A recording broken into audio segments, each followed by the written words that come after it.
শোনেন, আপনি ভালো মাপের আলেম হতে পারেন, কিন্তু আপনি জানেন না যে আলহামদুল সূরার শেষে ওয়ালা দোয়াল্লিনই হবে। আরে তুমি থামো মিয়া, তুমি কি জানো লেখাপড়া করছো নাকি? জুকুর ভাড়া হাফেজ হইছে আবার জামত চাইতে তুমি সব দুনিয়া সব শিখে গেছো নাকি? কিছু জানো না, ওয়ালা জোয়াল্লিনই হবি। কিসের দোয়াল্লিন টলিন ওসব ওয়ালা হবি না। দোয়াল্লিন হবি না, আপনি জানেন না, আপনি বড় বড় আলেমগারের কাছে শুনে দেখেন আলহামদুল সূরার শেষে ওয়ালা দোয়াল্লিনই হবি। ওটা আমি মানতেছি না, ওটা হবি না।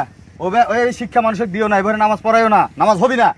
এবার এবার মানলাম না আমি, এসব হবি না। আপনি কত বড় মাপের আলেম আছেন, মেলা বড় আলেম হচ্ছি, অনেক আজারে নিয়ে হরেন। এই আর কি করবে শোনেই তুমি, এই আমি তোমার মসজিদে যে মসজিদে নামাজ পড়ো ওই মসজিদে আমি কয়া দেবো যে ভুয়া আলেম এই আর ই করা যাবি না, এর পিছনে নামাজ পড়া যাবি না।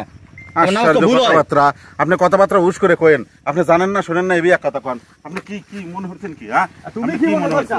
আচ্ছা একটা ভালো লোক ডাক দিলে শুনি আমরা, দেখি দেখি কি কয়। আচ্ছা দেখি একটা ভালো মাওলানা পাই আগে, পরে শুনে দেখবো ঘটনা কি ঘটছে। তুমি আমার সাথে আজারে নিয়ে করো। এই হুজুর এদিকে আসেন, এদিকে আসেন। ভুয়া নামাজ মানুষের পড়ায়েন না, এদিকে আসেন।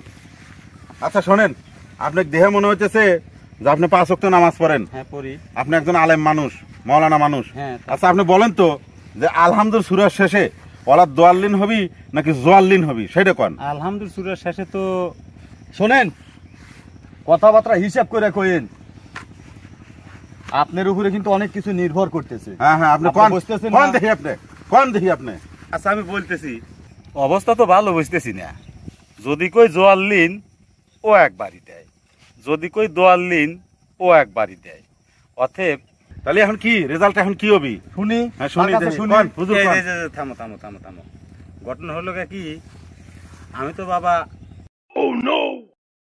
নারায়ণ, জয় গুরু।